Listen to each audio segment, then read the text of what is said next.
Ça, c'est moi. Je m'appelle Paulin et j'ai décidé de pointer le bout de mon nez le 25/02/2003. Je mesurais 54 centimètres et je pesais 4,6 kilos. Et ouais, je n'étais pas une petite crevette. Il faut quand même que je vous présente ma famille. Il y a mon frère qui a 4 ans de plus que moi, ma maman, mon papa, et enfin, dans le berceau, c'est moi. Ah oui, faut que vous sachiez quelque chose. Je porte des lunettes depuis l'âge de 2 ans. Et j'ai l'honneur de vous présenter mes premières lunettes, des lunettes Titeuf. C'était vraiment ma plus grande fierté quand j'étais petit. J'ai donc grandi en Mayenne, à l'Huisserie, accompagné de toute ma famille, et je jouais beaucoup avec mon frère. On faisait du vélo, il m'apprenait à marcher, il m'apprenait de nouvelles choses, et on jouait énormément ensemble. On trouvait toujours quelque chose à faire. Quelques années plus tard, je me suis rendu pour la première fois à l'école primaire, l'école Sainte-Marie. C'est ici que j'ai rencontré beaucoup d'amis, que j'ai fait beaucoup de bêtises et où j'ai appris plein de nouvelles choses. Quelques années plus tard, mes parents ont vite compris que j'étais un véritable casse-cou et laissez-moi vous raconter quelques anecdotes. Comme, par exemple, la fois où j'ai failli casser mon nez quand j'ai glissé sur une plaque de verglas en plein milieu de la cour de récréation. Ou encore la fois où j'ai fait un soleil après avoir coincé ma roue de trottinette dans une bouche d'égout. Mes lèvres n'étaient pas très belles à voir. Et pour finir, quand j'étais petit et que j'apprenais à faire du vélo, au lieu d'utiliser mes freins pour m'arrêter, je me jetais dans les buissons. Je trouvais peut-être ça confortable.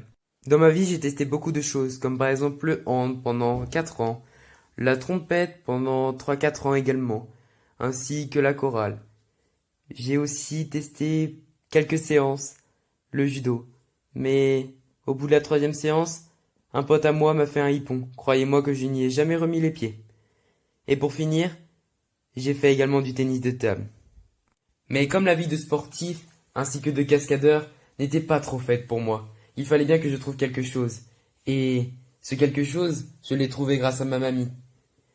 En effet, en allant tous les matins à l'école, il y avait un chanteur qui tournait en boucle dans la voiture. Et on chantait à tue-tête tous les matins. Je parle de Jodassin. Et oui, quand j'étais petit, j'étais un grand fan de Jodassin grâce à ma mamie. Mais il n'y avait pas que avec ma mamie, avec qui j'écoutais de la musique. C'était aussi avec mon papa, pendant les trajets, ainsi que mon frère également. À chaque trajet qu'on faisait, pour aller n'importe où, on écoutait toujours de la musique et on chantait un peu. Bon, ok, beaucoup. Ok, énormément. On chantait de tout, mais surtout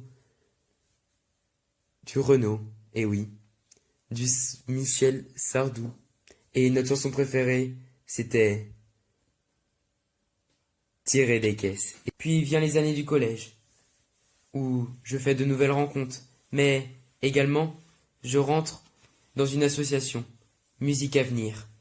Grâce à cette association, j'ai pu effectuer 2 comédies musicales. Tout d'abord Toutankhamon, où je jouais le rôle de Toutankhamon jeune, puis Gentleman voleur, où je faisais un jeune journaliste. Ces expériences resteront aggravées à jamais dans ma mémoire. Mis à part la vie de collégien, j'ai pu voyager grâce à mes parents. J'ai été en Tunisie, sur les îles Baléares, ainsi qu'au Maroc. Ces voyages m'ont permis de découvrir de nouvelles cultures, de nouvelles religions, et c'était vraiment formidable. Et voilà, on est arrivé à aujourd'hui. Je suis lycéen maintenant, mais je n'ai pas arrêté de chanter. Je continue et je continuerai. Je chante beaucoup, beaucoup. Ce qui peut agacer mes parents, mais bon, c'est comme ça. Je vis ma passion à fond et j'espère la continuer encore longtemps et découvrir de nouvelles personnes ainsi que de nouvelles choses.